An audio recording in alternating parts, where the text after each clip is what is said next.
I was helping my brother at his house yesterday, and he brought Dagny, his youngest, my niece. She's so cute. She's 3 years old. She'll turn 4 next year, next July. He told me that her birthday's July 31st, and I'd forgotten because I know he's got two other kids that are really close birthdays to my boy.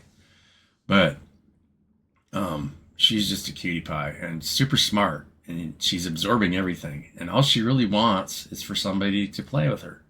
So, she brought her little pad that she's got little games on it where she was making circles and rectangles. And she just wants you to play with her. And we were over at the house right after we got to his new place that we're working on. And I looked at her, she, I looked at her and it's like, boy, because she's, struggles with her older sisters, they're very demanding. And I was like, boy, it must be really tough what's it like being a little kid? Is it pretty tough? And she kind of looked at me. She's like, yeah. And she was so expressive. And she's like, yeah. She's so cute. Uh, and love her so much. And all she wanted, the whole time we were working there, she just wanted us to go back and see her room. Because she's got this big bedroom she's going to have to share with her sisters.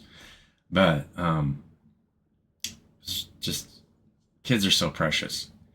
And a lot of times we get our creative and our childlike energy suppressed when we're real little, especially if we're competing with our siblings or depending what our parents are like. And if our parents don't have time to spend with us and they're too busy worrying about this or that, and their only time to spend with you is maybe to go to the store together, things like that. It's tough. We want to be able to spend time with our kids and encourage them to use their imagination and create together and to treat each other equally and share in each other's achievements. The purpose of this video is to kind of, highlight that for the community at large.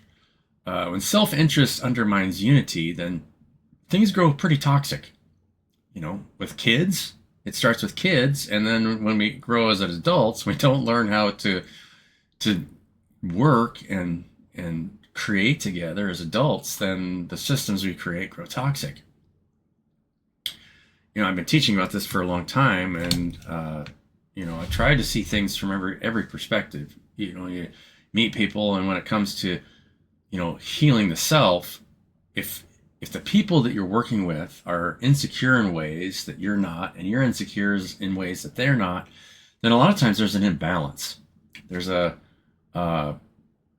how we work together, and that shows up in the ego creates these systems so that we feed on each other in unhealthy ways, and it's just never healthy. The only way to really, this is something that I believe in, the only way to really healthily work together is to just throw everybody in a pot and encourage each other to learn and not feel insecure about what you don't know, because each and every one of us has the capacity to become a better speaker, to become a better listener, to see the field of energy around somebody, become a better healer of the people we see, and ground out any kind of conflicts where we don't feel as good about ourselves, and try to compare ourselves with each other. It's all just a waste of energy. So when self-interest undermines unity, then we don't have unity. We're not creating something that we want to create together. I was at my brother's house, and I looked over, and there's this big plateau to the right, or if you're looking out west, just kind of northwest of where he lives. It's like, wouldn't that be cool just to have this big metropolis just right there, this small little city that was self-contained, with greenhouses and maybe its own factory where you're building something like a chocolate factory, Charlie and the Chocolate Factory, and then entertainment and buildings for us to live in, and a big sky bridge going over the river right there across. And he just laughed. But you kind of have to have a shared vision with a group of people, and let everybody get motivated by their own vision as to what they want to do towards that bigger vision. And then it's a lot more constructive way of being, because you're following your imagination and your childlike energy and your heart's into it. Whereas if you can't do that, and the place that you're working doesn't allow you to do that, then you grow older. It's not fun. You have to try and set boundaries, and no, you can't make me do this, and we create safety rules and limited liability corporations. I mean, the list goes on. So, kind of a serious subject. It's serious and it's not serious. I encourage all of you to just follow your imagination and love the people around you. And it's Christmas season, so it's the Monday before Christmas. And, we try to do our best for one another and love one another for where we're at. And I think that's all that any of us can really ask of one another. To accept one another and just love each other where we're at. And if the people around you don't want to do that, then you don't have to spend time with them. And the last thing we want is to, be around, each other if they're, if the person we're with is super insecure about themselves and constantly comparing themselves with other people.